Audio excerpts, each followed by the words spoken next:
வணக்கம் நண்பர்களே. இன்றைக்கி நம்ம பார்க்க போகிற டாபிக் பார்த்தோம்னா எக்கனாமியில் ரொம்ப முக்கியமான டாபிக் ஃபிஸ்கல் பாலிசி, அதாவது நிதி கொள்கை. இந்த நிதி கொள்கை ப்ளஸ் சோர்சஸ் ஆஃப் ரெவன்யூ, வருவாய் ஆதாரங்கள், sharing of revenue between centre and state, மத்திய அரசு மாநில அரசுக்கு ரெண்டு பேருக்கு இடையில் வருவாயை பங்கிக்கிறது, இதில் ஜிஎஸ்டி, அப்புறமா ஃபினான்ஸ் கமிஷன். இந்த ஒரே ஒரு டாப்பிக்லேருந்து மட்டும், அந்த ஒரு டாப்பிக்கை தான் நம்ம பப்ளிக் ஃபினான்ஸுங்கிற ஒரே டாப்பிக்கை அப்படி 4 பிரிச்சிருக்கிறோம். இதில் மட்டும் கிட்டத்தட்ட 120 கொஷின்ஸ் 5 வருஷத்தில். எப்போ எக்கனாமிலேருந்து 5 கொஷினோ 6 கொஷினோ கேட்கும்போது இதில் நம்ம பார்த்தோம்னா 2 டைப்பாக எடுத்துக்கலாம். ஒன்று எக்கனாமியில் புரிஞ்சுக்க வேண்டியது, இன்னொன்று மனப்பாடம் பண்ண வேண்டியது. இப்போ என்னை பொறுத்த வரைக்கும் நான் ஹிஸ்ட்ரி ப்ளஸ் பாலிட்டி இது ரெண்டுலேயுமே தரவாக இருப்பேன். எந்த ஆக்ட் கேட்டாலும், இல்லை எந்த வருஷம் கேட்டாலும், ஹிஸ்ட்ரியில் ஒரு இயர் மெமரி பண்ணுறதோ, ஒரு நேம் மெமரி பண்ணுறதோ, இல்லை பாலிட்டியில் ஒரு ஆர்டிகிள் சொல்கிறதோ மெமரி பேஸ்டு. இதில் ஹிஸ்ட்ரியை பொறுத்த வரைக்கும் சொல்லிக் கொடுக்காம நானே படிச்சிட்டேன். பாலிட்டி சொல்லிக் கொடுத்து தான் படிக்க முடிஞ்சது. ஒருவேளை சொல்லிக் கொடுக்காட்டியும் 2 தடவை ரீட் பண்ணி தான் புரிஞ்சிருக்குமா இருக்கும். ஆனால் இந்த எக்கனாமி, ஜாகிரபி இந்த 2 சப்ஜெக்டும் சொல்லிக் கொடுக்காட்டி சுத்தமாக புரியாது. ஏன்னா சொல்லிக் கொடுத்துமே நமக்கு கொஞ்சம் கொஞ்சம் தான் புரியுது. இதில் எக்கனாமியை பொறுத்த வரைக்கும் நான் என்ன பண்ணுவேன்னா, எக்கனாமி, ஜாகிரபி இது ரெண்டுக்குமே பேசிக்காக கொஞ்சம் கான்செப்டை புரிஞ்சு வச்சுருக்கேன். அதை வச்சு தான் எல்லா எக்ஸாம்லையும் ஆன்சர் பண்ணிருக்கேன். ஃபேக்ட் மனப்பாடம் பண்ணுறதுக்கு மெனக்கட மாட்டேன். ஏன்னா பிரெயின் ஏற்கனவே நம்ம எடுத்துக்கிறத மறந்து போயிடுது. அப்போ அந்த மனப்பாடத்தை ஃபுல்லாக எங்கே இறக்கியிருக்கேன்னா, நான் ஹிஸ்ட்ரியில் இயர்ஸ் அண்ட் நேம்ஸும் பாலிட்டிலையும் மனப்பாடத்தை ஃபுல்லாக வச்சுருக்கேன். நான் மற்றபடி எக்கனாமியும் ஜாகிரபியும் புரிஞ்சு மட்டும்தான் வச்சுருக்கேன். இதுதான் என்னுடைய அண்டர்ஸ்டாண்டிங். ஸோ இப்போ நம்ம டாபிக் போயிடலாம். டாபிக் போகிறதுக்கு முன்னாடி இன்னொரு சின்ன என்னென்னா, இப்போ நம்ம பார்க்க போகிறது 10th சோசியல் சயின்ஸ் புக்கோட எக்ஸ்ட்ராக்ட். அதாவது ஏன்னா இதுக்கு ஏன் ப்ரீவியஸ் கொஷின்லேருந்து போகலைன்னா, டைரெக்டாக பிவைக்யூ பார்த்தா இது புரியாது. ஸோ சில பேசிக்ஸ் தெரிஞ்சால் மட்டும்தான் நம்மளால் ப்ரீவியஸ் இயர் கொஷின் சால்வ் பண்ண முடியும். அதனால் நம்ம 10th புக்கு, அதில் அரசாங்கமும் வரிகளுங்கிற அளவு 4 எக்கனாமியில், ப்ளஸ் 12th புக்கில் ஒரு லெசன் இருக்குது, அதை எக்ஸ்ட்ராக்ட் பண்ணி வச்சுருக்கேன். இதில் நம்ம 10th மட்டும் பார்ப்போம், அதுக்கப்புறம் 12th பார்ப்போம், அதுக்கப்புறம் ப்ரீவியஸ் இயர் கொஷின், இப்படி ஸ்டெப் பை ஸ்டெப்பாக நம்ம பார்த்து கொஞ்சம் கொஞ்சமாக ஊற போட்டு துவைக்கலாம். நம்ம அதான் நம்ம பிளான். ஜென்ரலாக இன்னொன்று சொல்கிறேன், சம்மரில் படிக்கிறது கஷ்டம். ஜூன் மாதம் நமக்கு பரீட்சை குரூப் 1, ஜூலையில் குரூப் 4, மே மந்த் அப்படிங்கிறது பார்த்தோம்னா ஸ்கூலு, காலேஜஸ் எல்லாமே லீவ் விட்ருவாங்க. ஏன்னா அவ்வளோ வெயில் அடிக்கும். மே மாதம் நமக்கு மண்டையே வேலை செய்யாது. சும்மாவே நமக்கு பார்த்தோம்னா எக்ஸாம் ஹாலில் ஆஃப் ஆயிரும். இப்போ மே மந்தில் நம்ம படிக்கணுங்கிறது சேலஞ்சிங்கான விஷயம். தண்ணி நிறைய தாகம் அடிக்கும், நிறைய தண்ணி குடிங்க. இதில் ரயில்வே ஸ்டேஷன் பக்கம், கோயில் பக்கம், மரத்தடியில் நிறைய இடத்துலேருந்து நிறைய பேர் ப்ரிப்பேர் பண்ணி, ஏன்னா நான் எல்லா பக்கம் உட்காந்து படிச்சிருக்கேன். ஒவ்வொரு இடத்துலையும் நமக்கு அதே மாதிரி ஏசி ஸ்டடிகளே உட்காந்து படிச்சிருக்கேன். ஏசியில் உட்காந்தா மட்டும் நல்லா படிச்சிடவும் இல்லை, ஏசியில் நல்லா தூக்க வரும், ஏசியில் படி தூங்கியும் செஞ்சுருக்கேன் நான். அதே சமயம் மரத்தடியில் உட்காந்து எஃபெக்டிவாக படிக்கவும் செஞ்சுருக்கேன். சம்மரை பொறுத்த வரைக்கும் காலையில் எஃபெக்டிவாக படிக்கணும், சாயங்காலம் எஃபெக்டிவாக படிக்கணும். இந்த இன்பிட்வீன் டைமில் நம்ம ப்ரிப்பரேஷன் கொஞ்சம் ஸ்லோவாக தான் போகும். அந்த நேரத்தில் டிஸ்கஸ் பண்ணுறது, அசை போடுறது, இந்த மாதிரியான வேலையை பார்க்கணும். ஏன்னா நம்ம செங்கல் சூளையில் வேலை செய்வோம். அங்கே பார்த்தோம்னா 1000 கல் வண்டியில் ஏற்றி தள்ளணும். இந்த 1000 கல்லுங்கிறது காலையில் 6 மணிலேருந்து 8 மணி வரைக்கும் 1000 கல் தள்ளிடுவோம். அதே மாதிரி சாயந்தரம் 6 மணிலேருந்து 8 மணி வரைக்கும் 1000 கல், 2000 கல். இந்த காலையில் ஒரு 9 மணிலேருந்து சாயந்தரம் 4:30 வரைக்கும் இருக்குல்ல, நிறைய நேரம் இருக்க மாதிரி இருக்கும். ஆனால் அந்த நிறைய நேரத்தில் 1000 கல் தள்ளுறது கஷ்டம். வண்டி இழுக்காது, நான் தள்ளிகிட்டே தான் இருப்பேன், வண்டி போகாது. அதே மாதிரி தான் ப்ரிப்பரேஷனும். மார்னிங் அண்ட் ஈவினிங் இந்த 2 டைமும் எஃபெக்டிவான டைம், அதை கரெக்டாக பயன்படுத்திக்கணும். மற்ற நேரத்தில் நல்லா தண்ணி குடிச்சு டீஹைட்ரேட் ஆகாமல் ஹெல்த்தியாக வச்சுக்கோங்க. உடம்பு ரொம்ப முக்கியம். ஸோ இப்போ நம்ம கண்டென்ட்டுக்கு போயிடலாம். அரசாங்கமும் வரிகளும் அப்படிங்கிறது இருக்குது. இதில் 12th புக்கிலேருந்து ஒரு சார்ட் ஒன்று போட்டிருக்காங்க அழகாக. அதை பார்த்துட்டு அதுக்கப்புறம் இந்த கண்டென்ட்டுக்கு வருவோம். 12th புக்கில் இருக்கக்கூடிய கண்டென்ட்டு இதில் பார்த்தீங்கன்னா வரவு செலவு திட்ட உள்ளடக்கங்கள், பட்ஜெட் காம்பனண்ட் என்னன்னு கொடுத்துருக்காங்க. இதில் வரவு செலவு, இப்போ இந்த புக்குக்கான டைட்டில்லே என்ன கொடுத்துருக்காங்கன்னா, ஒரு திருக்குறள் இருக்குது, ஆகார அளவு விட்டிதாயினும் கேடு இல்லை, போகாறு அகலா கடை. ஆகாருனா வரக்கூடிய வழி. வள்ளுவர் சொல்கிறாரு, பொருள் வரக்கூடிய வழி இட்டி அளவு. இட்டி தாயினும்னா, இட்டினா அந்த காலத்தில் ஒரு சின்ன அளவு, இம்மி அப்படின்னு சொல்கிற மாதிரி, இத்தினூண்டு தான் இருக்குன்னு சொல்கிறோம்ல, அது மாதிரி இட்டி அளவு தான் வருமானம் வந்தாலும் பிரச்சனை இல்லை, போகாரு செலவு அகலாமல் பார்த்துக்க அப்படின்னு வள்ளுவர் சொல்கிறாரு. அப்போ வரவு செலவு அப்படிங்கிறதான் அடிப்படையான ஒரு விஷயம். பட்ஜெட்டில் வரவு 2 வழியில் வருங்கிறாங்க, செலவும் 2 வழியில் போகுங்கிறாங்க. அது என்னன்னா, வருவாய் வரவு, மூலதன வரவு, ரெவன்யூ ரெசிப்ட். இந்த வரவுனாங்கிறத ரெசிப்ட்னு அர்த்தம் இங்கிலீஷில். Revenue receipt, capital receipt. அதே மாதிரி இங்கேயும் எக்ஸ்பெண்டிச்சர், செலவுனா expenditure, revenue expenditure, capital expenditure. So அப்போ ரெவன்யூனா என்ன? வருவாய் வரவு ரெண்டும் கிட்டத்தட்ட ஒரே மாதிரியே இருக்கு. வரவுலையே ரெண்டு வரவா பிரிக்கிறோமா? அதாவது வருவாய் வரவு மூலதன வரவுன்னு பிரிக்கிறோம். வருவாய் அப்படிங்கிறது நமக்கு மாதம் மாதம் வரக்கூடியது, ரெக்கரிங்கா இருக்கும், அதான் வருவாய். அதே மாதிரி மூலதனம் அப்படின்னு பார்த்தோம்னா ஒன் டைமா வரும், எப்பவுமே வராது. நம்ம ஒரு லோன் வாங்குற பேங்க்ல போய் 3 லட்ச ரூபாய் லோன் கொடுக்குறாங்கன்னு வச்சுக்கோங்க. அந்த 3 லட்ச ரூபாய் நம்ம வந்து ஒன் டைமா வாங்குறோம்னா அது வந்து கேபிட்டலா நமக்கு வரக்கூடியது. இதுவே நமக்கு ஒரு வேலை செய்யறோம், சம்பளம் வருது, மாசம் 5000 ரூபாய் நமக்கு அக்கௌண்ட்ல போடுறாங்க, அது ரெக்கரிங்கா இருக்கிறது. அப்ப அது வந்து ரெவன்யூ ரிசிப்ட். அப்ப அரசாங்கத்தை பொறுத்த வரைக்கும் இந்த வருவாய் வரவு பிளஸ் வந்து மூலதன வரவு ரெண்டு வரவு இருக்கும் பொழுது, வருவாய் வரவு மாசம் வரக்கூடியது ஒன்று வந்து பார்த்தோம்னா டேக்ஸ் மூலமா நமக்கு வரக்கூடியது, டேக்ஸ் ரெவன்யூ. இன்னொன்று டேக்ஸ் இல்லாமல் வரக்கூடியது. இதுதான் நம்ம தெரிஞ்சுக்க போறோம். இதுக்குள்ள நம்ம பார்க்க போறது வரிகளை மட்டும்தான் இன்னைக்கு நம்ம வந்து ஃபோக்கஸ் பண்ண போறோம். முடிஞ்சா வரி சாராததை நம்ம வந்து பார்ப்போம், அதுவும் 10th புக் வச்சு. அப்ப 10th புக்ல இருக்கக்கூடிய அந்த டாபிக்கு அடிப்படை 12th இருக்கக்கூடிய இந்த சார்ட் தான் நமக்கு. ஸோ நம்ம என்ன பார்க்க போறோம்? வருவாய் வரவு, அதுல வரி மூலமா வரக்கூடியது. இன்னொன்று முடிஞ்சதுன்னா நம்ம வரிசாரா வரவு பார்க்க போறோம். சரியா? 10th புக்ல என்ன கொடுத்துருக்காங்கன்னா வளர்ச்சி கொள்கைகளில் அரசாங்கத்தின் பங்கு. ஏன்னா நம்ம வரியை பத்தி பார்க்க போறோம். அரசாங்கம் வரி வாங்குறாங்க, எதுக்காக வரி வாங்குறாங்க அப்படின்னா அரசாங்கத்துக்கு சில வேலைகள் கடமைகள் இருக்கு. அந்த கடமையை செய்யறதுக்கு பணம் தேவைப்படுது. அந்த பணத்தை மக்கள்கிட்ட இருந்தா வாங்கணும். ஏன்னா இது மக்களுடைய அரசு, மக்கள் நல அரசு. ஆர்டிகல் 38 ஆஃப் இந்தியன் கான்ஸ்டிடியூஷன் சொல்லுது வெல்ஃபேர் ஸ்டேட் அப்படின்னு சொல்லி சொல்லுது.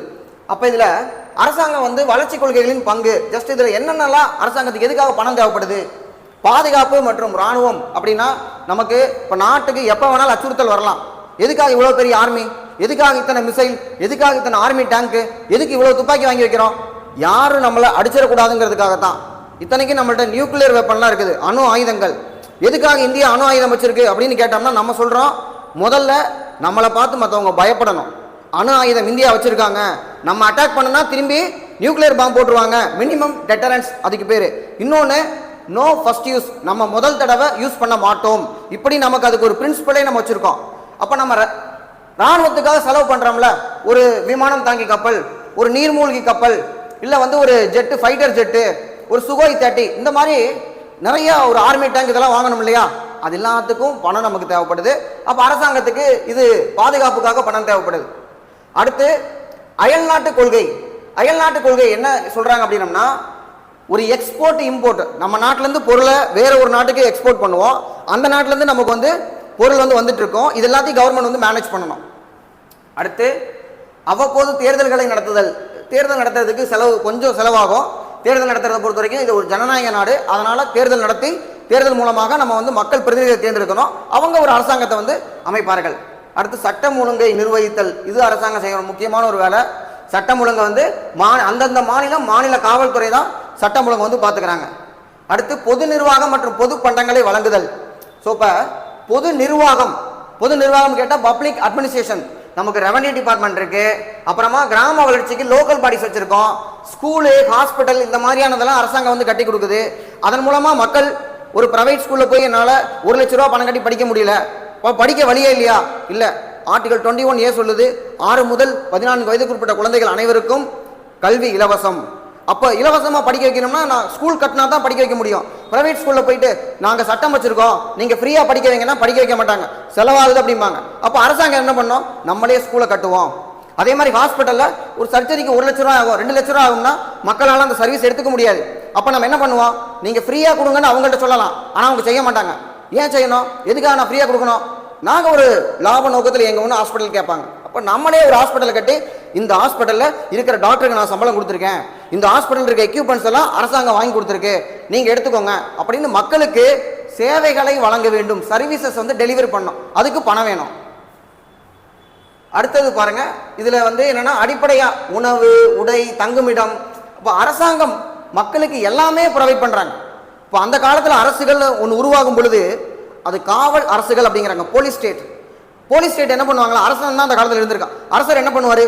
வேற ஒரு நாட்டில இருந்து படையெடுத்து வந்தா நம்மளை வந்து காப்பாற்றுவார், அவ்வளவுதான் பண்ணுவார். அதுக்கப்புறம் பண்றதெல்லாம் அவர் பண்ணுவாரு, பண்ணாம இருப்பாரு. ஆனா இன்னைக்கு இருக்கிற அரசு அப்படி கிடையாது. குழந்தை உருவாகிறதுல இருந்து கரு முதல் கல்லறை வரை அனைத்து விதமான, அதுல வந்து படிப்பாகட்டும், உணவாகட்டும், இல்ல வீடு கட்டி கொடுக்கறதாகட்டும், நிறைய திட்டங்கள் அதில் மின்விலக்கு ஏற்படுத்தி தருறது. ஏன்னா ஸ்கீம்ஸே நமக்கு ஒரு லிஸ்ட்டாக இருக்கும். தமிழ்நாடு அரசினுடைய திட்டங்கள், அதுக்கப்புறம் இந்தியாவுடைய திட்டங்கள் பார்த்தா 400 கேள்வி நமக்கு வந்து கிட்டத்தட்ட எக்கனாமிலையும் டெவலப்மெண்ட்லையும் கேட்டிருக்காங்கன்னா சும்மாவா, அவ்வளோ ஸ்கீம்ஸ் இருக்கு. அப்போ இது எல்லாத்தையுமே அரசு நமக்காக பண்ணிக்கிட்டே இருக்கு. அதுக்கு அரசாங்கத்துக்கு பணம் வேணும்.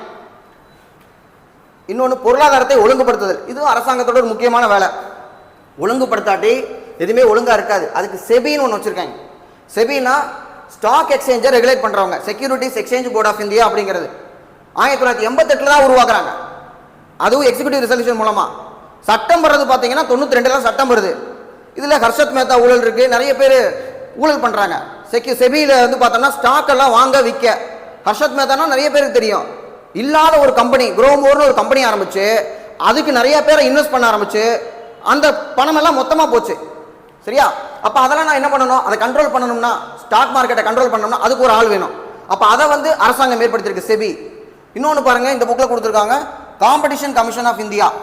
இப்போ காம்படிஷன் கமிஷன் ஆஃப் இந்தியா அப்படிங்கிறது எதுக்குன்னா 2002 காம்படிஷன் கமிஷன் ஆக்ட் வந்து கொண்டு வரப்பட்டது. அதுக்கு முன்னாடி 1969 எம்ஆர்டிபின்னு சொல்லி சொல்லுவாங்க, monopoly restrictive trade practices. Monopoly restrictive trade practices MRTP அப்படின்னம்னா, மோனோபொலினா முற்றுரிமை. முற்றுரிமைனா ஒரு தொழிலை ஒருத்தவங்க மட்டும்தான் பண்ணுவாங்க. இப்போ டாஸ்மாக் இருக்கா, கவர்மெண்ட் ஆஃப் தமிழ்நாடு பண்றாங்கன்னா அது அவங்க மட்டும்தான் பண்ணணும், வேற யாருமே பண்ணக்கூடாது. இது மாதிரி முற்றுரிமை உருவாகக்கூடாது. அரசாங்கம் முற்றுரிமை எடுத்துக்கலாம், பட் தனிநபர்கள் அவங்க மட்டும் பண்ணக்கூடாது. அதுக்காகத்தான் அந்த காலத்தில் என்ன பண்ணாங்கன்னா 69 எம்ஆர்டிபி கொண்டு வந்தாங்க. அன்னைக்கு பிரைவேட் கம்பெனி ரொம்ப ரொம்ப குறைவு. இன்னைக்கு பார்த்தோம்னா, இன்னைக்குன்னு நம்ம சொல்லும்போது 1991 அப்புறம் நம்ம என்ன பண்ணிட்டோம்னா பிரைவேட்டைசேஷன், தனியார் மயமாதல், லிபரலைசேஷன், தாராளமயமாதல், அதுக்கப்புறம் குளோபலைசேஷன், உலகமயமாதல். இதை எல்பிஜின்னு சொல்லுவாங்க. லிபரலைசேஷன், பிரைவேடைசேஷன், குளோபலைசேஷன் கொண்டு வந்தோம். அப்போ நிறைய பிரைவேட் கம்பெனி வர்றாங்க, கவர்மெண்ட் கம்பெனியோட நம்பர்ஸ் வந்து கொஞ்சம் கொஞ்சமாக குறையுது. இப்போ அந்த மாதிரி இருக்கும் பொழுது பிரைவேட் கம்பெனி வந்து கார்டெல் ஃபார்மேஷன் சொல்லுவாங்க. உதாரணத்துக்கு இப்போ ஏர்டெல் இல்லை ஜியோ 2 பேர் இருக்காங்கன்னு வச்சுக்கோங்க. ஏர்டெல்லும் ஜியோ 2 பேர் பேசிக்கிறாங்க.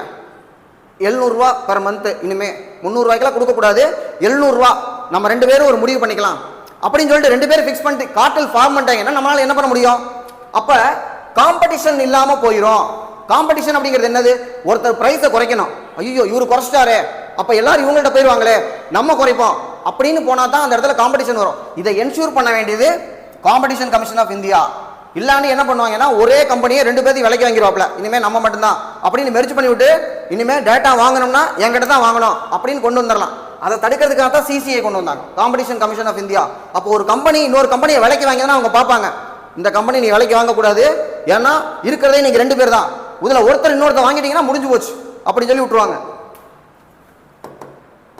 ஸோ இந்த மாதிரியான வேலையெல்லாம் பார்க்கறதுக்கு இதில் வந்து என்னென்னா ஜஸ்ட் நிறுவனங்கள்னு கொடுத்துருக்காங்க.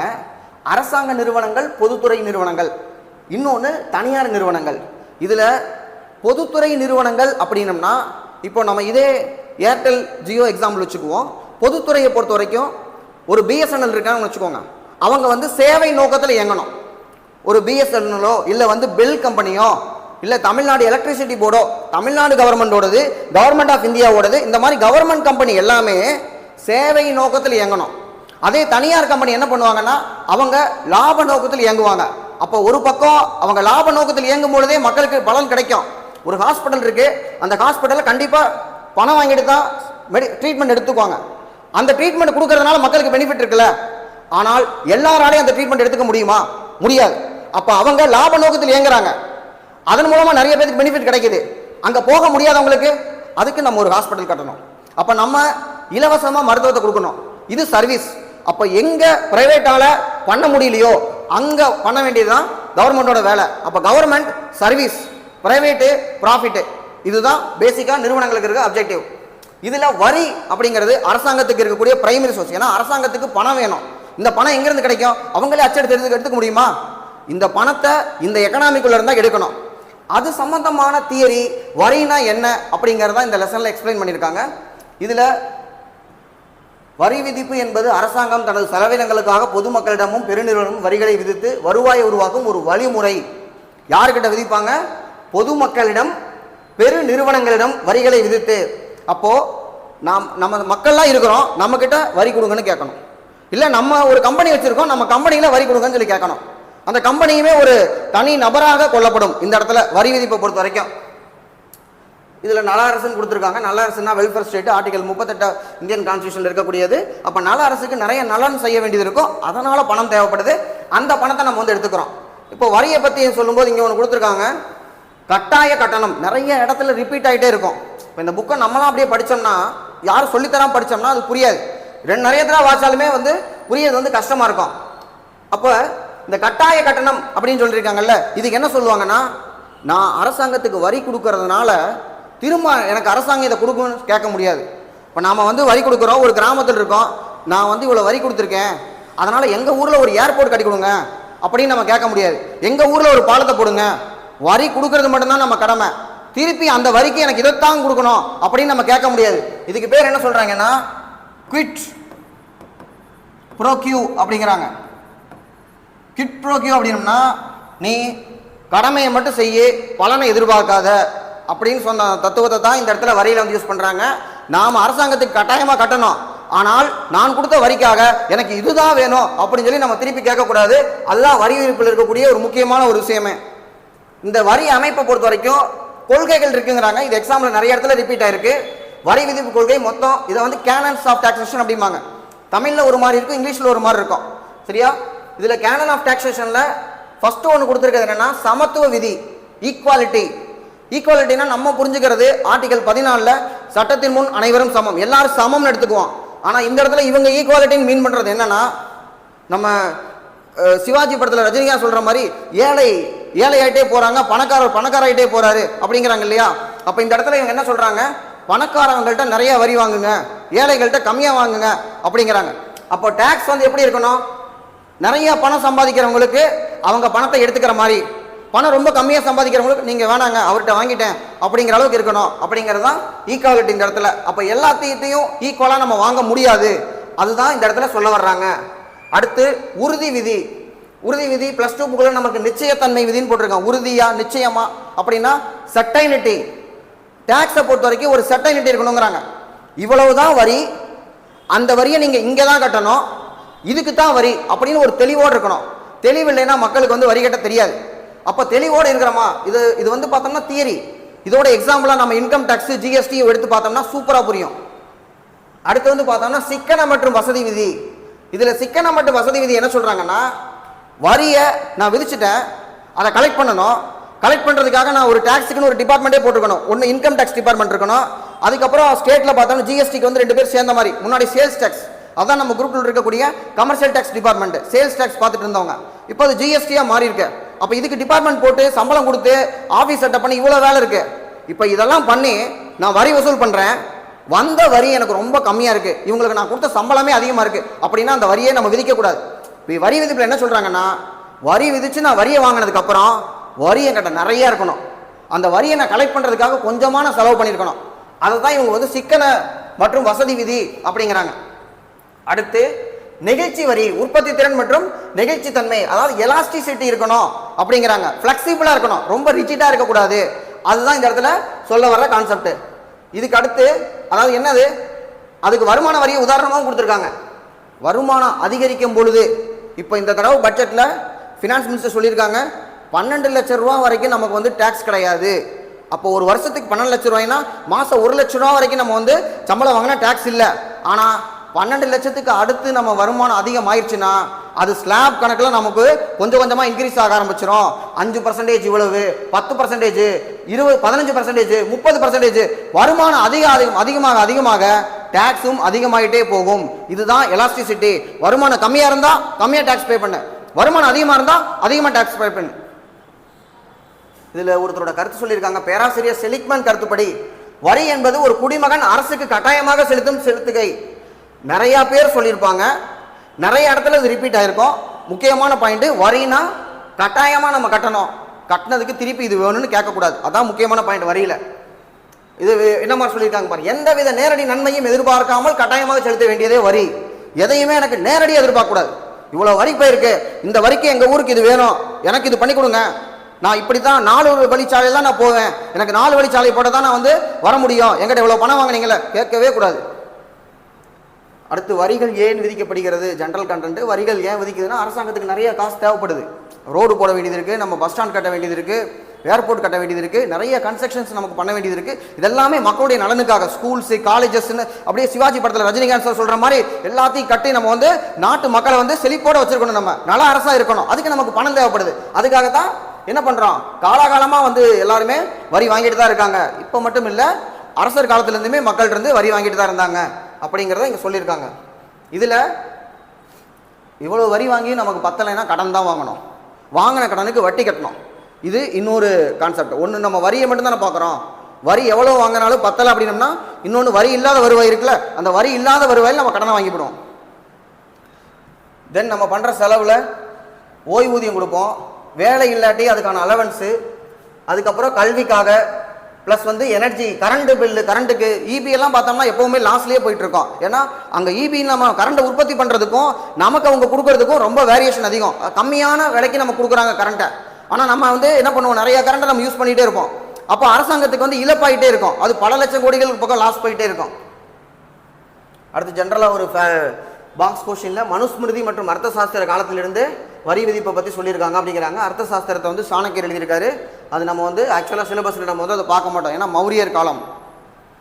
அடுத்து வரியை வந்து ரெண்டாக பிரிக்கலாம், அதை இங்கேயே கொடுத்துருக்காங்க. +2 புக்கில் அதை வந்து அழகாக பாக்ஸ் பண்ணி நேரடி வரிக்கும் மறைமுக வரிக்கும் இருக்கிற வித்தியாசம்னு போட்டிருக்காங்க. வரியை ரெண்டாக பிரிக்கும் போது என்ன வருதுன்னா, ஒன்று நேர்முகம், இன்னொன்று வந்து மறைமுகம். நேர்முகம் மறைமுகம் அப்படின்னா என்ன சொல்கிறாங்க, இந்த ரெண்டு வரியில் நேரடி வரினா வரி யார் மீது விதிக்கப்படுகிறதோ அவரே பே பண்ணணும். மறைமுக வரி அப்படின்னம்னா வரி யார் மீது விதிக்கப்படுகிறதோ அவர் பே பண்ண மாட்டார், அவர் இன்னொருத்தரை கட்ட சொல்லிடுவார். இதுதான் நேரடிக்கும் மறைமுகத்துக்கு இருக்கக்கூடிய வித்தியாசம். இப்போ இன்கம் டேக்ஸை என் மேலே போடுறாங்க, நான் வருமானம் எனக்கு சம்பளம் வந்திருக்கு, இதுக்கு இன்கம் டேக்ஸ் கட்டுன்னு சொல்கிறாங்கன்னா நான் தான் கட்டணும், தம்பி எனக்கு பதிலாக நீ கட்டிருப்பா அப்படின்னம்னா யாரும் கட்ட மாட்டாங்க. அதே மாதிரி ஒரு ஹோட்டலில் நம்ம போய் சாப்பிட்றோம், 2 இட்லி சாப்பிட்றோம், 2 இட்லிக்கு டேக்ஸு, அந்த டேக்ஸை கடைக்காரர் ஏற்கனவே பே பண்ணியிருப்பார். எப்போ அதை மாவாக வாங்கியிருப்பார் அப்போவே டேக்ஸ் போயிருக்கோம். அந்த மாவுக்கு சேர்த்து இட்லியாக சுட்டு நம்ம கொடுக்கும்பொழுது சர்வீஸ் டேக்ஸை சேர்த்து நம்ம வந்து பே பண்ணணும். அப்போ கடைசியாக யாருக்கு போகும்னா கன்சியூமர் கிட்ட போகும். அப்போ மறைமுக வரிகள் என்பவை ஒருத்தர் கட்டிடுவார், ஆனால் கடைசியாக இன்னொருத்தட்ட வாங்கிடுவாங்க. யார் கன்சியூமரோ அவருக்கு தான் போகும். அப்போ மறைமுக வரியில் வரி விதிப்பவர் வேறு, கற்றவர் வேறு. நேரடி வரியை பொறுத்த வரைக்கும் யார் மேலே வரி விதிக்கப்படுகிறதோ அவரே கட்டணும். இதுதான் பேசிக் டிஃபரன்ஸ். இதை வச்சு அப்ரோச் பண்ணால் எல்லாமே நம்ம இது பண்ணிடலாம். இங்கே யாரோ ஒருத்தர் விளக்கம் கொடுத்துருக்காரு. JS மில்லின் கருத்துப்படி நேர்முக வரி என்பது யார் மீது வரி விதிக்கப்பட்டதோ அவரையே செலுத்துவதாகும். அவர் சொன்னது தான் நானும் இப்போ சொன்னேன். சில நேர்முக வரிகளுக்கு எடுத்துக்காட்டு வருமான வரி சொல்றாங்க. யாருக்கு வருமானம் வருதோ அவர் தான் அந்த வருமானத்துக்கு வரியை கட்டணும். வேற ஒருத்தர் போய் நீங்க கட்டினா அடிச்சே போடுவாரு. அடுத்து சொத்து வரி, யார்கிட்ட சொத்து இருக்கோ அவர் தான் சொத்துக்கு வரி கட்டணும். நிறுவன வரி அப்படிங்கிறது நமக்கு பார்க்கும்பொழுது ஒரு கம்பெனி வச்சிருக்கோம்னா அந்த கம்பெனி டாக்ஸ் பே பண்ணணும், அதான் நிறுவன வரி. நிறுவனத்தோட இன்கம்க்கு அதை நிறுவனம் வரும்போது விளக்கமா சொல்றேன். முதல்ல எப்போ டாக்ஸ் வந்துச்சு, வருமான வரி 1860 கொண்டு வந்திருக்காங்க. அதுக்கு காரணத்தை பார்த்தீங்களா, 1857 நம்ம முதல் இந்திய சுதந்திர போர் நடந்தது இல்லையா, அந்த முதல் இந்திய சுதந்திர போரில் நிறைய செலவாயிடுச்சான். எது நம்மளை அடிச்சதுலையும் நம்மளை கொண்டதுலையும். அதுக்கு வந்து பணம் வேணும் அப்படிங்கிறதுனால 1860 இன்கம் டாக்ஸை ஜேம்ஸ் வில்சன் என்பவரால் அறிமுகப்படுத்தப்பட்டது. அடுத்து வருமான வரியை சொல்லியிருக்காங்க. தனிநபர் பெறுகின்ற வருமானத்தின் அடிப்படையில் விதிக்கப்படுகிறது. இப்போ இதில் என்னன்னா, ஒரு 12 லட்ச ரூபாய் இன்னைக்கு லிமிட் சொல்லியிருக்காங்க. 12 லட்ச ரூபாய்க்கு மேலே போச்சுன்னா 30% டாக்ஸ் கட்டும்னு வச்சுக்கோங்க. எல்லாருமே என்ன சொல்லுவாங்க, எனக்கு வருமானம் கம்மியாகவே இருக்கு, இதுக்கு முன்னாடி எல்லாம் 5 லட்ச ரூபா ஸ்லாப் இருக்குன்னு வச்சுக்கோங்க. அப்போ எல்லாருமே 5 லட்ச ரூபா எனக்கு வருமானமே வரலைங்க, எனக்கு 1 லட்சம் தான் வந்துச்சு, 2 லட்சம் தான் வந்துச்சு, 3 லட்சம் தான் வந்துச்சுன்னு நம்ம டாக்ஸ் ஸ்லாப் எங்கே வைக்கிறோமோ அதுக்கு கம்மியாக தான் வருமானத்தை சொல்லிகிட்டே இருப்பாங்க. ஏன்னா யாருக்குமே டாக்ஸ் கட்ட விருப்பம் இருக்காது. அப்போ இதில் 12 லட்ச ரூபாய்னு இந்த வருஷம் சொல்லும் போது என்ன ஆகும்னா, நிறைய பேர் இது வரைக்கும் எனக்கு 3 லட்சம் வருமானம், 4 லட்சம் வருமானம், 5 லட்சம் சொன்னவங்க எல்லாம் எனக்கு 10 லட்சம் வருமானம், 11 லட்சம் வருமானம் அப்படிம்பாங்க. இப்போ நம்ம இன்னும் ஒரு 2 வருஷம் கழிச்சு 5 லட்சம் வருமானத்துக்கு மேலே டாக்ஸை போட்டோம்னு வச்சுக்கோங்க. அப்போ இந்த 2 லிஸ்ட்டை தூக்கணும்னா யாரெல்லாம் 5 லட்சத்துக்கு மேலே இருக்காங்கிறது நமக்கு கிளியராக கிடைக்கும். சரியா? இப்போ இதில் தனிநபர் வருமானத்தை பொறுத்த வரைக்கும் அவர் வாங்குற சம்பளத்துக்கு நம்ம இன்கம் வந்து போடுறோம். அதை வந்து என்னன்னா வருஷத்துக்கு ஒரு தடவை கட்டலாம், இல்லை குவார்டர்லியாக பே பண்ணலாம். பே பண்ணுறதுக்கான மெத்தடை கரெக்டாக வந்து கொடுத்துருப்பாங்க. ஸோ இன்கம் அப்படிங்கிறது நம்மளுடைய சம்பளம். இதில் எதெல்லாம் நமக்கு எக்ஸப்ஷனோ, நீங்கள் வாங்கின வருமானத்தில் இதெல்லாம் செலவு பண்ணிட்டீங்களா, அதில் சிலது சேவிங்ஸில் நீங்கள் வந்து கொடுத்துருக்கணும். ஒரு பென்ஷனில் வந்து இன்வெஸ்ட் பண்ணியிருக்கீங்க, இல்லை 2 குழந்தைங்களுக்கு வந்து டியூஷன் ஃபீஸ் கட்டியிருக்கீங்க, இப்படி வந்து பார்த்தோம்னா ஒரு 1.5 லட்ச ரூபாய்க்கு பக்கம் டிடக்ஷன் கொடுப்பாங்க. இது வருமான வரி கட்டும்போது நமக்கு வந்து தெரியும் 1.5 லட்ச ரூபாய்க்கு பக்கம் டிடக்ஷன் கொடுக்கறது. இதில் லாஃபர்னு ஒருத்தர் இருக்கார், லாஃபர் கரு. அவர் என்ன சொல்லியிருக்காருன்னா டேக்ஸுக்கு ஒரு கருவு போட்டிருக்காரு. டேக்ஸ் எப்படி இருக்கும்னா இந்த மாதிரி வந்து வளைஞ்சிருக்கும் அப்படிங்கிறார். அதாவது டேக்ஸ் கம்மியாக இருக்கும்போது பணம் நமக்கு கம்மியாக வந்திருக்கும், ஏன்னா டேக்ஸே கம்மி தான். 1 ரூபா தான் டேக்ஸ்னா 1 ரூபா தான் வரும். அதே சமயம் டேக்ஸ் 100 ரூபானா அப்பவும் நம்ம கம்மியாக தான் இருக்கும், ஏன்னா 100 ரூபா தான் டேக்ஸ்னா 100 ரூபா டேக்ஸ்னா நீங்கள் வாங்குறது எல்லாத்தையுமே கட்டணும்னா யாருமே கட்ட மாட்டாங்க. அப்போ டேக்ஸை ரொம்ப கட்ட சொன்னால் கட்ட மாட்டாங்க, கொஞ்சமாக கட்ட சொன்னால் நிறைய பேர் கட்டுவாங்க, ஆனால் நமக்கு வருமானம் கம்மியாக இருக்கும். அப்போ இவர் என்ன சொல்கிறாரு, டேக்ஸை பொறுத்த வரைக்கும் ஒரு ஆப்டிமம் லெவலில் இருக்கணும் அப்படிங்கிறார். ஆப்டிமம் லெவலில் இருந்தால் தான் டேக்ஸ் வந்து கரெக்டாக கலெக்ட் ஆகும். வரி கம்மியாக இருந்தால் நமக்கு ஆட்டோமேட்டிக்காக வருமானம் கம்மியாக இருக்கும். சரி, வரி அதிகப்படுத்தலான்னு பார்த்தோம்னா நிறைய பேர் வரி கட்டாமல் வரி ஏய்ப்பு செய்வார்கள் அப்படிங்கிறத சொன்னவர் யாருன்னா லாஃபர், LAFFER, லாஃபர் அப்படிங்கிறவர். லாஃபர் கரு முக்கியமான ஒன்று. அடுத்து நிறுவன வரி. இப்போ நிறுவன வரியை பொறுத்த வரைக்கும் என்ன சொல்லியிருக்காங்க, இந்தியாவில் இருக்கக்கூடிய கம்பெனி, ஒரு கார்பரேட், ஒரு பிரைவேட் லிமிடெட் கம்பெனி, ஒரு கம்பெனி இருக்குன்னா அந்த கம்பெனி 25% தன்னுடைய வருமானத்தில் 25%. அப்போ ஒரு உதாரணத்துக்கு சொல்கிறேன், ஒரு கோச்சிங் இன்ஸ்டியூட்டே வச்சுக்கோங்க. இன்ஸ்டியூட்டில் ஒரு 1 கோடி ரூபாய் ப்ராஃபிட் வருது. 1 கோடி ரூபாயில் 25 லட்சத்தை நம்ம என்ன பண்ணணும்னா கார்பரேட் டேக்ஸ், அதாவது இன்கம் டேக்ஸ் தான் பே பண்ணிடணும். கம்பெனியினுடைய இன்கம் டேக்ஸ் 25 லேக்ஸ். இதில் என்ன டியூட்டினா 1 கோடி ரூபாய் ப்ராஃபிட் வரணும்னா குறைஞ்சபட்சம் நமக்கு என்ன வரும், ஒரு test page, admission, book sales, இது எல்லாத்தையும் சேர்த்து ஒரு 10 கோடி ரூபா தேவையா? ஒரு 10 கோடி ரூபா வந்துருக்கணும். 10C 10 கோடியில் 9 கோடியை நம்ம வந்து செலவு பண்ணிடணும். Faculty salary, current bill, rent, அது இது நிறைய போகுமா? அப்போ மீதி இருக்கக்கூடிய அமௌண்ட் இதில் என்னன்னா இந்த 10 கோடிக்கு ஆல்ரெடி 18% ஜிஎஸ்டி கட்டணும். அப்போ நமக்கு 25%, 18%, ஜிஎஸ்டி 18%, இன்கம் டேக்ஸ்ல வந்து பார்த்தோம்னா 25%. இதில் வேலை செய்யறவங்க கொடுக்குற சம்பளத்திலையும் நம்ம என்ன பண்ணிடணும், டேக்ஸ் வந்து பே பண்ணணும். ஆக மொத்தம் பாதி உனக்கு பாதி எனக்கு 50-50 அப்படிங்கிற கணக்கில் வந்து போயிட்டு இருக்கு. அப்போ இதில் நிறுவனங்களுக்கு வந்து பார்த்தோம்னா 25% கொடுக்குறது. இப்போ ஒரு கம்பெனி வந்து என்ன சொல்றாங்க, எனக்கு லாபமே வரல, வந்ததெல்லாம் பாருங்க இவ்வளவு செலவாயிருச்சு, டேலி பண்ணோம்னா ப்ராஃபிட் 0வா இருக்கு அப்படின்னு சொன்னா அதுக்கு ஒரு டேக்ஸ் வச்சிருக்காங்க. அதுக்கு வந்து மினிமம் அல்டர்னேட் டேக்ஸ், அது இங்க இருக்காது, ஜஸ்ட் தெரிஞ்சுக்கோங்க. அதுக்கு பேர் என்னன்னா மினிமம் அல்டர்னேட் டேக்ஸ், மேட் அப்படின்னு சொல்லி சொல்லுவாங்க. இதுல வெளிநாட்டு நிறுவனங்களுக்கு பார்த்தோம்னா டேக்ஸ் அதிகம். இப்போ ஒரு டொயோட்டோவோ இல்லை வந்து ஒரு ஃபோர்டு கம்பெனியோ தமிழ்நாட்டில் வந்து ஃபேக்டரி ஆரம்பிச்சிருக்காங்க, இங்கேருந்து உற்பத்தி பண்ணுறாங்க. இதில் இவங்க வந்து வருமானம் வருது. அப்போ இந்த வருமானத்துக்கு இவங்க வந்து பே பண்ண வேண்டியது எவ்வளோனா 40% வந்து அவங்க வந்து டேக்ஸாக வந்து பே பண்ணணும். இதில் நமக்கே வந்து பார்க்கும்போது 50 கோடிக்குள்ள 25%. இது வந்து பட்ஜெட்டில் மாற்றுவாங்க. ஒவ்வொரு பட்ஜெட்லையுமே இவ்வளோ கம்பெனி பே பண்ணால் போதும் அப்படின்னு சொல்லி டேக்ஸை குறைக்கவும் கூட்டவும் பண்ணுவாங்க. ஏன்னா நமக்கு வருமானத்தை நம்ம தான் முடிவு பண்ணுறோம் ஒவ்வொரு வருஷ பட்ஜெட்லையும். அடுத்து சொத்து வரி அல்லது செல்வ வரி. சொத்து அப்படிங்கிறது நம்மள்ட்ட இருக்கக்கூடிய வெல்த் டேக்ஸு. நம்மள்ட்ட எவ்வளோ வெல்த் இருக்கோ, வெல்த் இருக்கிறவங்களுக்கு இவ்வளோ வெல்த் இருக்குது, இந்த வெல்த்லேருந்து உங்களுக்கு இவ்வளோ வந்து அக்குமுலேட் ஆகுது, அதுக்கு நீங்கள் டேக்ஸ் பண்ணுங்கன்னு சொல்லி இது ஒரு வகையான டேக்ஸு. அடுத்து இதில் வந்து ஜென்ரலாக ஒன்று கொடுத்துருக்காங்க, நேரடி வரி, மறைமுக வரி. கிட்டத்தட்ட எல்லா நேரடி வரியுமே மத்திய அரசு விதிக்கிறாங்க அப்படிங்கிறாங்க. மறைமுக வரியை பொறுத்த வரைக்கும் 2 பேருமே விதிச்சுக்கிறாங்க. சின்ன சின்ன இந்த சொத்து வரி அதெல்லாம் வந்து லோக்கல் பாடிஸே, ஏன்னா சொத்து நமக்கு எங்கே இருக்குன்னு உள்ளாட்சி அரசுகளுக்கு தான் தெரியும். பஞ்சாயத்தே வந்து சொத்து வரி வாங்கிடுவாங்க, இங்கே தான் கார்பரேஷனுக்கு வந்து பே பண்ணணும், அதை இதில் கொடுத்துருக்காங்க. அடுத்து மறைமுக வரிக்கு வந்து என்னென்னா முத்திரைத்தாள் வரி. நமக்கு தமிழ்நாட்டில் அதிகமாக இன்கம் வர்றது இந்த முத்திரைத்தாள் வரி வரும். அப்புறம் எக்ஸைஸ் டியூட்டி வந்து நமக்கு வந்து அதிகமாக வரும். முத்திரைத்தாள் அப்படின்னம்னா இப்போ நம்ம இடம் வாங்குறோம், விற்கிறோம், பதிகிறோம்னு வச்சுக்கோங்களேன், அதுக்கு ரெஜிஸ்ட்ரேஷனுக்கு. இதை பொறுத்த வரைக்கும் என்னன்னா நமக்கு ஆர்டிகல் 268, ஏற்கனவே நான் சென்ட்ரல் ஸ்டேட் ரிலேஷன் சொல்லும்போது சொல்லியிருக்கேன், 268, அதாவது பொதுவாக எல்லா வரியுமே நம்ம பங்கிக்கலாம். ஆனால் சில 268, 269 தவிர அப்படின்னு ஆர்டிகல் 270 சொல்லுது. அப்போ 268 என்ன இருக்குன்னா வரியை விதிக்கிறது மத்திய அரசு, அவங்க தான் வரி எவ்வளோன்னு முடிவு பண்ணுவாங்க. ஆனால் அந்த வரியை கலெக்ட் பண்ணுறதும் நம்மளே வச்சுக்குவோம், அந்த கேட்டகரியில் வரும். அப்போ ஸ்டாம்ப் டியூட்டியை பொறுத்த வரைக்கும் சென்ட்ரல் கவர்மெண்ட் லெவி பண்ணுவாங்க, ஸ்டேட் கவர்மெண்ட் நம்மளே வசூல் பண்ணி நம்மளே வச்சுக்குவோம், அவங்களுக்கு நம்ம பங்கு கொடுக்கவே அவசியம் இல்லை. அந்த கேட்டகரியில் தான் அந்த முத்திரைத்தாள் வரி வருது. அடுத்து பொழுதுபோக்கு வரி, என்டர்டைன்மெண்ட் டேக்ஸ். என்டர்டைன்மெண்ட் டேக்ஸ் அப்படின்னா இப்போ ஒரு மூவி பார்க்குறோம், இப்போ ரெட்ரோ ரிலீஸ் ஆக போகுது, ரெட்ரோ மூவி பார்க்க போகிறோம் அப்படின்னா படத்துக்கு வந்து ஒரு 300 ரூபா டிக்கெட்னு வச்சுக்கோங்க. 300 ரூபாய்க்கு நம்ம வந்து ஒரு ஜிஎஸ்டி கட்டுறோம், 18% வந்து ஜிஎஸ்டி போட்டு கட்டுறோம்னா அந்த டேக்ஸ் அது என்டர்டைன்மெண்ட். இல்லை ஒரு கிரிக்கெட் மேட்ச் நடக்குது, மேட்ச் வந்து பார்க்க போறீங்க, மேட்ச் டிக்கெட் இவ்வளவு இருக்கும், அதுக்கு இவ்வளவு டாக்ஸ். அப்ப இந்த டாக்ஸ் வந்து என்ன பண்றது, வாங்கிக்கிறது. இப்ப ரோடு போடணும், அந்த நல்லது பண்ணணும், இந்த நல்லது பண்ணணும்னு சொல்லி மக்கள்கிட்ட போய் ஒவ்வொரு தடவை கேட்டா யாரா காசு கொடுப்பாங்களா? சினிமா பார்த்தா காசு கொடுன்னு கேட்டா, சரி நான் சினிமா பார்க்கணும், இந்தாங்க காசு கொடுக்குறேன். ஐபிஎல் பாக்குறீங்களா, அது காசு கொடுக்கணும்னு கேட்டா அதுக்கு நம்ம வந்து காசு கொடுப்போம். அந்த மாதிரி தான் என்ன பண்ணிருக்கோம், டாக்ஸை வந்து நமக்கு எது எதுக்கு வாங்கணும்னு ஒரு கணக்கு வச்சிருக்கிறோம். அடுத்து சுங்கத்தீர்வை. சுங்கத்தீர்வைனா கஸ்டம்ஸ் டாக்ஸ். கஸ்டம்ஸ் வந்து என்ன பண்ணுவோம், ஒரு பொருளை நம்ம வந்து வெளிநாட்டுல இருந்து வாங்குறோம். ஒன்று அது வந்து ஃப்ளைட்ல வரும், நம்ம வந்து ஏர்போர்ட்ல பிடிச்சிருவோம், இல்லைன்னா கப்பல்ல வரும், ஹார்பர்ல. இந்த ரெண்டு இடத்துலையுமே அந்த பொருளை வந்து வெளிநாட்டுல இருந்து வாங்குறோம்னா அதுக்கு ஒரு டாக்ஸ் நம்ம போடுவோம்.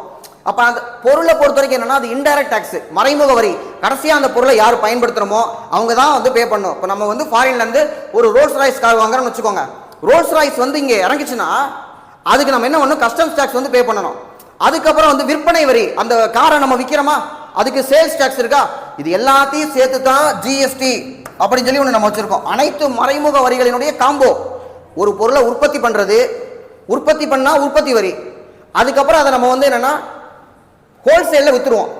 ஹோல்சேல்ல இருக்கவர் ரீட்டைலுக்கு விற்பாரு, ரீட்டைல இருந்து நம்ம போய் கடையில் போய் வாங்கிட்டு வருவோம். அப்ப இதுல ஒவ்வொருத்தருட்டு இருந்து ஒரு டாக்ஸ் வரும். இந்த எல்லா டாக்ஸும் மொத்தமா நம்ம தான் பே பண்ணணும். முதல்ல தனித்தனியா பே பண்றோம், எக்ஸைஸ் டியூட்டி தனியா பே பண்ணு, அப்புறமா வந்து சர்வீஸ் டாக்ஸ் வந்து தனியா பே பண்ணு, அதுக்கப்புறம் வந்து பார்க்கும்போது சேல்ஸ் டாக்ஸ் தனியா பே பண்ணு. இப்ப எல்லாத்தையும் சேர்த்து ஒரு சிங்கிள் டாக்ஸா தான் ஜிஎஸ்டி இருக்கு. முத்திரை தாள்னா என்னன்னு பார்த்துட்டோம், பொழுதுபோக்குனா என்னன்னு சொல்லிட்டேன். அதுல வந்து பாருங்க, பார்க்குக்கு போறோம், கண்காட்சி எக்ஸிபிஷன் போடுறாங்க, விளையாட்டு நிகழ்ச்சிகள், விளையாட்டு அரங்கம், சினிமா பார்க்கறது, இது எல்லாமே பொழுதுபோக்கில் வரக்கூடியது. தென் எக்ஸைஸ் கஸ்டம்ஸ் கொடுத்துருக்காங்க. இது வந்து உற்பத்தி பண்ற ஒரு பொருளை தயாரிக்கிறேன்னா அதுக்காக பே பண்றது எக்ஸைஸ் டியூட்டி. கஸ்டம்ஸ்னா என்னன்னா வெளியில இருந்து வாங்குறது. இதுல ஜிஎஸ்டி பத்தி சொல்லியிருக்காங்க, கொஞ்சம் கண்டென்ட் தான் இருக்கு நம்ம 10th புக்ல. ஜிஎஸ்டி எப்போ கொண்டு வந்தாங்கன்னா 2017 ஜூலை 1, அதுக்கு பாராளுமன்றத்தில் நிறைவேற்றப்பட்டது மார்ச் 29, 2017. இதுவே பலமுறை கேட்கப்பட்ட கேள்வி. இந்த தேதியை மட்டுமே பல தடவை கேட்டிருக்காங்க. ஜிஎஸ்டி அப்படிங்கிறது என்ன, எக்ஸ்பென்ஷன், கூட்ஸ் அண்ட் சர்வீஸ் டாக்ஸ், பண்டங்கள் மற்றும் பணிகள்.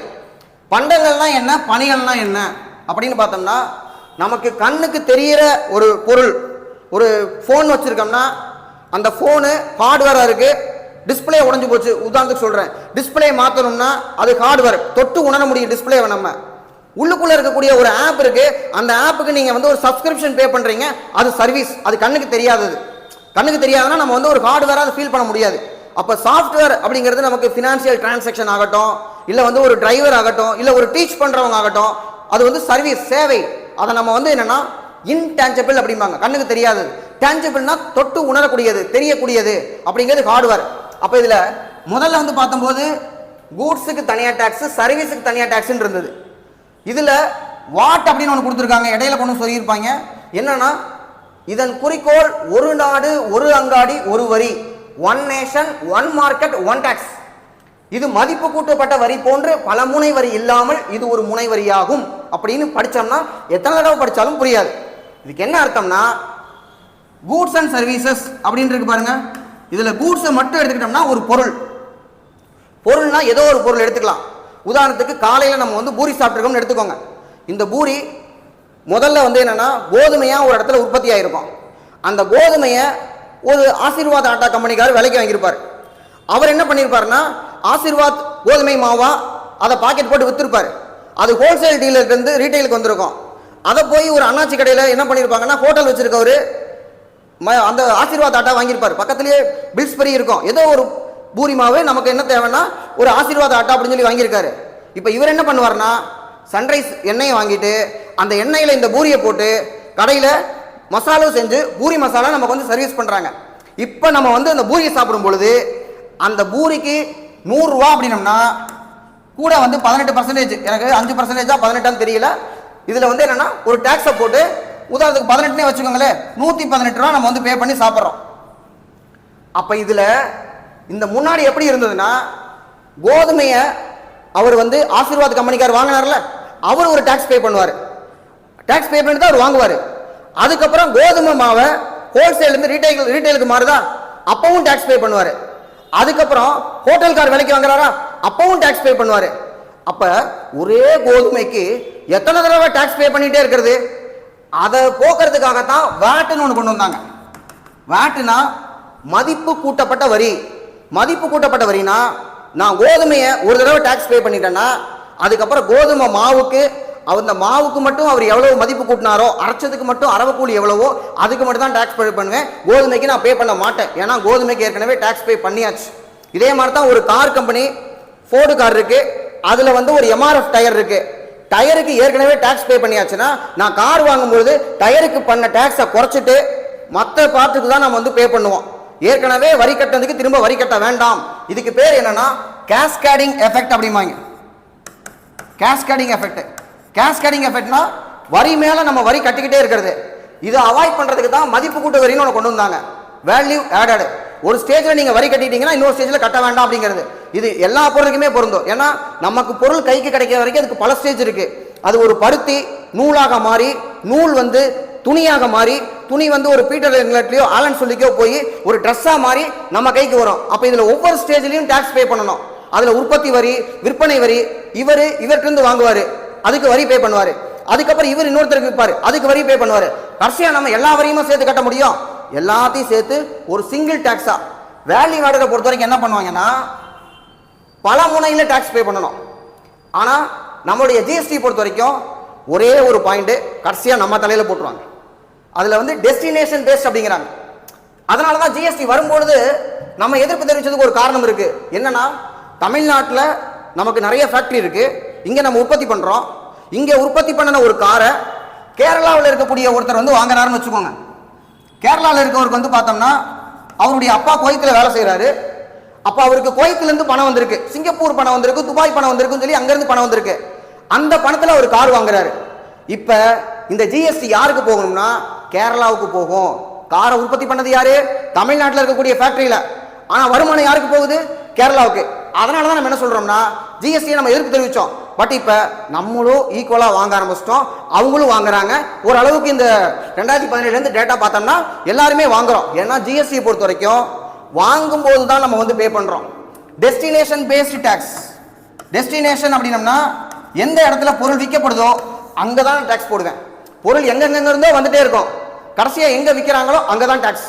அப்ப மொத்த டாக்ஸும் விற்கிற இடத்துக்கு போகுதுன்னா அந்த விற்கிற ஸ்டேட்டுக்கும் சென்ட்ரலுக்கும் தான் ஷேர் போகும். அடுத்து இதை வந்து விளக்கியிருக்காங்க. State GST, central GST, integrated GST அப்படின்னு ஜிஎஸ்டி மூணாவது பண்றோம். முன்னாடி ஏன்னா ஜிஎஸ்டிக்கு முன்னாடி ஸ்டேட் கவர்மெண்டே பார்த்தோம்னா விற்பனை வரி நம்ம வந்து போடுவோம்.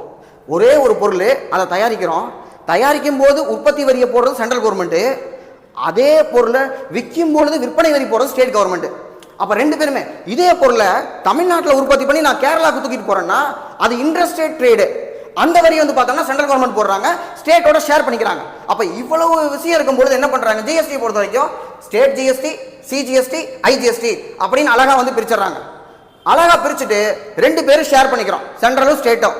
அவங்க வாங்கிட்டு நம்மள்ட்ட வந்து ஷேர் கொடுத்துட்றாங்க. வரலைன்னா நம்ம என்ன பண்றோம், வரியை முதல்ல கொடுங்க அப்படின்னு சொல்லி நம்ம வந்து வாங்குறோம். இப்போ இதுல ஜிஎஸ்டியோட ஸ்லாப் கொடுத்துருக்காங்க, இதுவும் எக்ஸாம்ல கேட்டிருக்காங்க. 5% ரொம்ப கொஞ்சமாக வரி, 12%, 18%, 28%. 28%னா 100 ரூபாய்க்கு நான் பொருள் வாங்குறேன்னா அதுக்கு வந்து 28 ரூபா நான் வந்து டேக்ஸாக கொடுக்கணும். அப்போ பொருளோட விலை 128 ரூபாய் ஆயிடுச்சு. இதில் ஒரு பியூட்டி என்னன்னா ஜிஎஸ்டி வந்ததுக்கு அப்புறம் நமக்கு பொருளோட விலை குறையுமா கூடுமான்னு கேட்டால் ஜிஎஸ்டி வந்ததுக்கு அப்புறம் பொருளுடைய விலை குறையும். ஏனென்றால் முன்னாடி பொருளோட விலையில நமக்கு பல தடவை டாக்ஸ் கட்டுறோம், கேஸ்கேடிங் எஃபெக்ட் இருக்கு. ஜிஎஸ்டி வந்ததுக்கு அப்புறம் ஒன் டைம் தான் நம்ம டாக்ஸ் பே பண்றோம், அதனால கேஸ்கேடிங் எஃபெக்ட் இல்ல. அப்ப ஜிஎஸ்டி வந்ததுக்கு அப்புறம் நம்ம என்ன சொல்றோம், பொருளோட விலை நம்ம கொடுத்து வாங்குற விலை வந்து குறையுது. இதுல இந்த 28% அப்படின்னா பாவ டாக்ஸ் அப்படிங்கிறாங்க, சின் டாக்ஸ். ஒரு ஸ்மோக்கிங் இன்ஜூரியஸ் டு ஹெல்த், அப்ப ஸ்மோக் பண்ணக்கூடாது. ஒரு சிகரெட் வாங்குறாங்கன்னா அதுக்கு ஹை டாக்ஸ் போடுவாங்க. அப்ப அதிகமான டாக்ஸ் போட்டா மக்கள் வாங்க மாட்டாங்கன்னு அரசாங்கம் நம்புறாங்க. இதுல ஒரு ஃபேக்ட், முதல்ல எங்க கொண்டு வந்தாங்க, எந்த நாட்டில இருந்து ஜிஎஸ்டி எடுத்துட்டு வராங்க அப்படின்னு பார்த்தோம்னா பிரான்ஸ்ல இருந்து. வரி எவ்வாறு விதிக்கப்படுகிறது, வரியை வந்து இது ஒரு முக்கியமான ஒரு ஃபேக்ட். இதுல 3 இருக்கு. வளர் விகித விதி, விகித வரி விதி, இன்னொன்று தேய்வு வித. இங்கிலீஷ்ல சொன்னோம்னா ப்ராக்ரஸிவ், ப்ரொபோர்ஷன், ரெக்ரெசிவ் அப்படிம்பாங்க. இது அழகா டேபிள் போட்டு சூப்பரா விளக்கியிருப்பாங்க. இது என்னன்னு பார்த்தோம்னா ஃபர்ஸ்ட் ஒன்று வந்து ப்ராக்ரஸிவ். ப்ராக்ரஸிவ்னா இங்க வந்து நான் வந்து எனக்கு ஆண்டு வருமானம் 10,000 ரூபாய்னு வச்சுக்கோங்க. 10,000 ரூபாய்க்கு எனக்கு வந்து 10% டாக்ஸ். அதே எனக்கு வருமானம் அடுத்த வருஷம் ப்ரொமோஷன் கொடுத்து அதிகப்படுத்துறாங்க 20,000 ரூபான்னு வச்சுக்கோங்க, அப்போ என்னோட டேக்ஸ் 15% ஆயிரும். அடுத்து ஒரு இன்னொரு ப்ரமோஷன் கொடுத்து 30,000 ரூபாய் ஆக்கிறாங்கன்னு வச்சுக்கோங்க, அப்போ வரி வந்து 25% ஆகும். அப்போ இது வருமான வரியில நம்ம பண்றோம். வருமானம் அதிகமாக அதிகமாக டேக்ஸ் அதிகமாயிட்டே இருக்கும். நீ எவ்வளவு சம்பாதிக்கிறியோ அதுக்கு மேல பர்சன்டேஜ் இன்க்ரீஸ் ஆயிட்டே இருக்கும். இதுதான் வந்து நமக்கு என்ன சொல்றாங்கன்னா ப்ரொக்ரெசிவ், வளர் விகிதம் அப்படிங்கிறாங்க. அடுத்து ப்ரொபோர்ஷனேட் டேக்ஸ். ஆக்சுவலா ப்ரொபோர்ஷனேட்னா என்னன்னா நமக்கு கான்ஸ்டன்டா இருக்கு, வரி விகிதம் கான்ஸ்டன்டா இருக்கும். நம்ம இங்கேயும் 10,000 வாங்குறோம், ப்ரொமோஷன் வருது 20,000 வாங்குறோம், திரும்ப ப்ரொமோஷன் வருது 30,000 வாங்குறோம். ஆனா டாக்ஸ் மட்டும் ஃபிக்ஸ்டா அப்படியே இருக்கும். ஆனா அதை எப்படி நம்ம ப்ரொபோர்ஷனேட் சொல்ல முடியும்? ப்ரொபோர்ஷனேட்னா விகிதாச்சாரப்படி அதிகமாகணும்ல அப்படின்னு பார்த்தோம்னா எனக்கு ஆக்சுவலா வரக்கூடிய வரியோட அளவு அதிகமாகுது. ஏன்னா வருமானம் அதிகரிக்கும் பொழுது 10,000க்கு 10% 1,000 ரூபாய், அதே 20,000க்கு 10% 2,000 ரூபாய், 30,000க்கு 10% 3,000 ரூபாய். அப்ப எனக்கு ப்ரொபோர்ஷனேட்டா அதிகமாகுது. ஆனாலும் நான் வரியை அதிகப்படுத்தல, டாக்ஸ் பர்சன்டேஜ் அவ்வளவுதான் இருக்கு. இது ப்ரொபோர்ஷனேட் டாக்ஸ். யூஸ்வலா நம்ம இன்கம் டாக்ஸ்ல இதை பயன்படுத்துறோம். வருமானம் அதிகமாச்சுன்னா என்ன பண்ணிடுவோம், டாக்ஸ் அதிகப்படுத்திட்டே போவோம். இதுக்கு 5%, இதுக்கு 10, இதுக்கு 15 சொல்லி வரியை வந்து நம்ம கூட்டிகிட்டே போயிடுவோம். அடுத்து ரெக்ரெசிவ். ரெக்ரெசிவ் பொறுத்த வரைக்கும் என்ன சொல்றாங்கன்னா வருமானம் அதிகமாக அதிகமாக டாக்ஸை வந்து குறைச்சிட்டே வருவாங்க. 10,000 ரூபாய்க்கு 10%னா 20,000 ரூபாய்க்கு 5%, 30,000 ரூபாய்க்கு இன்னும் வந்து வரியே கிடையாது. அப்போ நிறைய அதிகமாக அதிகமாக இது வந்து கம்பெனிக்கு வந்து பண்ணுவாங்க. ஒரு கம்பெனி நிறைய லாபம் மீட்டுச்சுன்னா, நீங்க நிறைய லாபம் மீட்டினீங்கன்னா உங்களுக்கு வந்து நான் டாக்ஸ் பண்ண மாட்டேன் அப்படின்னு சொல்லி என்ன பண்ணுவோம், ஒரு மோட்டிவேஷனுக்காக இந்த மாதிரி ரெக்ரெசிவ் டாக்ஸ் வச்சிருக்கோம் நம்ம. அடுத்து ரொம்ப முக்கியமான ஒன்று பிளாக் மணி, கருப்பு பணம். கருப்பு பணம்னா என்னன்னா கணக்கில் காட்டப்படாதது. இப்போ நமக்கு வந்து சம்பளம் 12 லட்சம் ரூபாய்க்கு நம்ம வந்து டாக்ஸ் கொடுக்க மாட்டோம். ஒருவேளை ஒருத்தருடைய ஆண்டு வருமானம் 14 லட்சம் வருதுன்னு வச்சுக்கோங்க, அவர் 30% டாக்ஸ் பே பண்ணணும்னா என்ன பண்ணுவார், கிட்டத்தட்ட 3 லட்சம் ரூபா அவருக்கு 10 லட்சத்துக்கு 3 லட்சம் ரூபா டாக்ஸில் போகும். மீதி இருக்கிற 4 லட்சம் ரூபாய்க்குமே டாக்ஸ் போகும். அப்போ அவ்வளோ டாக்ஸ் பே பண்ணுறதுக்கு அவர் சிம்பிளாக என்ன பண்ணுவார்னா, எனக்கு வருமானமே வரலைங்க, நான் ரொம்ப ஏழைங்க, எனக்கு வந்த வருமானமே ஒரு 7 லட்சம் தான் வந்தது அப்படிம்பாரு. அப்போ ஆனால் ஆக்சுவலாக அவர்கிட்ட 14 லட்ச ரூபா வந்திருக்கு. அந்த 7 லட்சத்தை அவர் வந்து என்ன வருமானம் வந்ததுக்கு எவிடன்ஸே இல்லாமல் வச்சிருக்காருன்னு வச்சுக்கோங்க. இப்போ ஒரு கேஜிஎஃப் படத்தில் எடுத்துக்கிறோம். கேஜிஎஃப்ல கோல்டு அவங்க எடுக்கிறாங்க, அதுக்கப்புறம் அந்த கோல்டு வந்து நிறைய இடத்துக்கு போகுது. ஆனால் அந்த இடத்துல கோல்டு இருக்குங்கிறதே நிறைய பேருக்கு தெரியாது. ஏதோ கோல்டு வந்து இனாயத் கான் வந்து வெளியிலேருந்து அனுப்பிச்சு விட்றாருங்கிற மாதிரி நினச்சிட்டு இருப்பாங்க. அங்கே கேஜிஎஃப்லேருந்து தான் கோல்டு எடுக்கிறாங்க அப்படின்னு தெரியாது. இதே நமக்கு புஷ்பா மூவியில் வந்து ஒரு செங்கட்டை எடுத்துக்கோங்க, செகண்ட் பார்ட்ல வந்து சொல்லியிருப்பாங்க, ஜப்பானுக்கு உட்டு வந்துச்சு, இன்னும் வந்து திருப்பதிக்கு வந்து துட்டு வரலையே, எதுக்காகப்பா ஜப்பான் போறாரு அப்படின்னு இன்ட்ரோடக்ஷன்ல பார்த்தோம்னா அழகா ரைமிங்க சொல்லுவாரு. அப்ப அந்த செங்கட்டையை விற்கும் பொழுது டன்னுக்கு 25 லட்சம், டன்னுக்கு 50 லட்சம், டன்னுக்கு 1 கோடி. இது இது ஏதாவது கணக்கில் வருமா? எனக்கு வந்து அப்போ புஷ்பா சொல்லுவாரா 2,000 கோடி ரூபா வருமானம் வந்திருக்கு, அதுல வந்து நான் இவ்வளவு வந்து கட்ட போறேன்னு சொல்லிட்டு. இது எல்லாமே அன்அக்கவுண்டட். அப்ப அன்அக்கவுண்டட்னா கருப்பு பணமாக இருக்கிறது. இந்த மணி வந்து கவர்மெண்டோட கண்ணுக்கே வரல. அப்ப அதுல இருந்து டாக்ஸே நமக்கு வந்திருக்காது. இப்படி இல்லாம இருக்கக்கூடியது வந்து பார்த்தோம்னா கிட்டத்தட்ட பேரலல் எக்கனாமி, இணை பொருளாதாரம் அப்படிங்கிறாங்க. அப்படின்னா நமக்கு எவ்வளவு ஒயிட் எக்கனாமி இருக்கோ அதே மாதிரியே பிளாக் எக்கனாமி. இப்போ 90s கிட்ஸ்க்குலாம் தெரியும், நான்லாம் சின்ன பையனா இருக்கும்போது 10 ரூபா நோட்டில் ஒரு கருப்பு கலர் நோட் இருக்கும். அதை பார்த்தா வந்து கருப்பு பணம் அப்படின்னு சொல்லி, கருப்பு பணம்னா ஒரு இதுதான், கருப்பு கலராக இருந்தால் கருப்பு பணம் நினச்சிட்டு இருப்போம். ஆக்சுவலாக பிளாக் மணி என்னது, ரிப்போர்ட் ஆகாமல் இருக்கிறது. சரியா? எதனால பிளாக் மணி இருக்கு அப்படின்னா பண்டங்கள் பற்றாக்குறை, நமக்கு வந்து ஸ்கேர்சிட்டி இருக்கு அப்படின்னம்னா பிளாக் நிறைய இருக்கும். அடுத்து உரிமம் பெறும் முறை, லைசன்ஸ் வாங்கணும்பா நிறைய செலவாகும் அப்படின்னம்னா நமக்கு வந்து மீட்டருக்கு மேலே கவனிக்கணும்னா அப்போ உரிமம் பெறும் முறை இருக்கு அப்படின்னம்னா அதுக்கு பிளாக்ல கொடுக்க வேண்டியது இருக்கு. தொழில்துறையின் பங்கு, கடத்தல், ஸ்மக்லிங் நம்ம சொன்னோம், கேஜிஎஃப்ல கோல்டு ஸ்மக்லிங் ஆகட்டும், இல்லை வந்து நமக்கு இதில் வந்து பார்த்தோம்னா கன்னடாவுக்கு ஒரு கேஜிஎஃப், அப்புறம் தெலுங்குக்கு வந்து பார்க்கும்பொழுது ஒரு ரெட் சாண்டர்ஸ்ல புஷ்பா, தமிழுக்கு எதாவது இருக்கான்னு பார்த்தா இருக்கு விக்ரம் மூவி. ஸ்மக்லிங் அதாவது நார்கோட்டிக்ஸ், நம்ம இதை ஒழிக்கிற மாதிரி சொல்றோம். அதுல ஹீரோயிசம் வேற, இதுல ஹீரோயிசம் வேற, கான்செப்டே வேற. ஸோ இப்போ இந்த மாதிரியான கடத்துக்களுக்காக பார்த்தோம்னா நிறைய பிளாக் மணி. அதுலயும் விக்ரம் படத்தை சொல்லுவாரு 2 லட்சம் கோடி என் சரக்கு எனக்கு கிடைச்சிருச்சு, நான் உங்க கவர்மெண்ட் கண்ட்ரோலே வரமாட்டேன் அப்படி பாரு இல்லையா? இப்போ என்ன அர்த்தம்? They can run parallel government with a lot of money. சரியா? அடுத்து டாக்ஸ் எவேஷன், வரி ஏய்ப்பு அப்படிங்கிறது எதனால் நடக்கும்? வருமானத்தை குறைத்து மதிப்பிடுதல். எனக்கு இவ்வளவு வருமானம் வரலங்க, ரொம்ப கம்மியா வந்திருக்கு, ஏழைங்க பார்த்து பண்ணுங்க அப்படின்னா வருமானத்தை குறைச்சு மதிப்பிடுறாங்க, டாக்ஸ் எவேஷன்.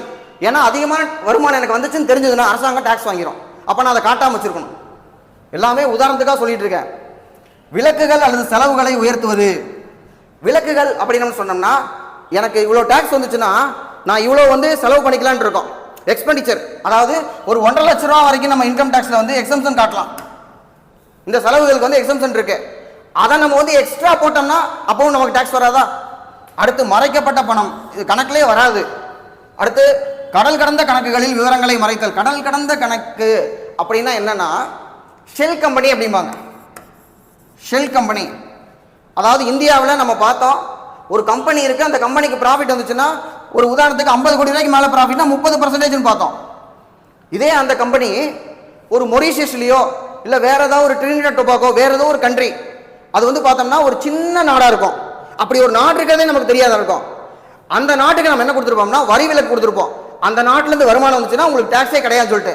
இப்போ நம்ம என்ன பண்ணணும்னா இங்கே ஒரு கம்பெனி வச்சு நிறைய உற்பத்தி பண்ணுவோம், அது நமக்கு நிறைய பணம் கிடைக்கும்.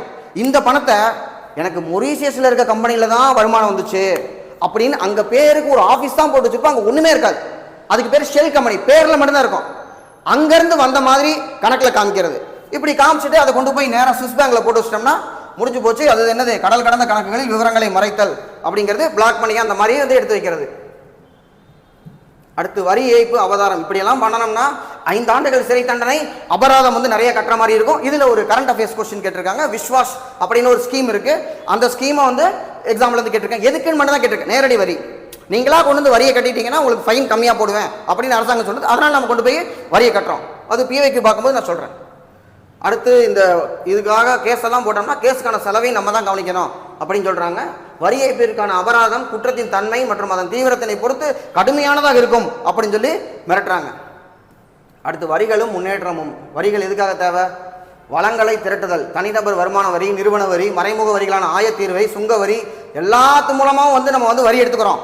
இதெல்லாம் எடுத்து தான் நம்ம என்ன பண்ணணும்? ரோடு போடணும், ஏர்போர்ட் கட்டணும், ரயில்வே ஸ்டேஷன் கட்டணும், பஸ் ஸ்டாண்ட் கட்டணும், பஸ் வாங்கணும், ட்ரெயின் வாங்கணும், புல்லட் ட்ரெயின் விடணும். இவ்வளவு பிளான் இருக்கு. அது மட்டும் இல்லாம பாகிஸ்தான் எப்ப அடிப்பாங்கன்னு பயமா இருக்கணும். 4 ராக்கெட் வாங்கி நம்ம வைக்கணும், ஏவுகணை மிசைல் வாங்கி வைக்கணும், நியூக்ளியர் வெப்பன் வாங்கி வைக்கணும், கன்ஸ் தேவைப்படுது. எவ்வளவு செலவு இருக்கு நமக்கு. அது எல்லாத்துக்கும் பணம் தேவை. வருமான ஏற்றத்தாழ்வுகளை குறைத்தல். வரியின் மூலம் சமத்துவ முறையை உருவாக்கலாம். வருமான ஏற்றத்தாழ்வு எப்படி குறைக்கலாம்? அதிகமாக இருக்கவங்கள்ட்ட டேக்ஸை வாங்கி, ஆனாலும் என்ன போயிட்டுன்னு பாருங்க, இன்கம் டேக்ஸ் மொத்தம் 2% தான் பே பண்ணுறாங்கன்னு 12th புக்கில் கொடுத்துருக்காங்க. ஆக்சுவலாக அது வந்து பார்த்தோம்னா பேப்பரில் போனால் ஒரு 4% கிட்டத்தட்ட. 4%னா 100 கோடி பேரில் வெறும் 4 கோடி பேர், 140 கோடி நமக்கு பாப்புலேஷன் அப்படின்னா அதுக்கு எவ்வளோ பர்சன்டேஜ்னு பார்த்துக்கோங்க. ஒரு 5%, 6% அவ்வளோதான் நம்மள்ட்ட வந்து பார்த்தோம்னா டேக்ஸ் பே பண்ணுறவங்க. அப்போ மீதி பேர் எல்லாமே டேக்ஸ் பே பண்ணாமல் இருக்காங்களா? இல்லை. அதுக்கு தான் நம்ம ஜிஎஸ்டி வச்சுருக்கோம், இன்டைரக்ட் டேக்ஸ். இன்டைரக்ட் டேக்ஸை பொறுத்த வரைக்கும் பாரபட்சம் இல்லாமல் எல்லாத்துட்டையுமே அம்பானியோ அதானியோ போய் 2 இட்லி சாப்பிட்டாலும் அதே டேக்ஸ் தான். ஒருவேளை சாப்பாட்டுக்கே வழி இல்லாத 2 இட்லி சாப்பிட்டாலும் அதே டேக்ஸ் தான். அதில் வேறுபாடே கிடையாது. அந்த டேக்ஸ் எல்லாருமே பே பண்ணுறோம்.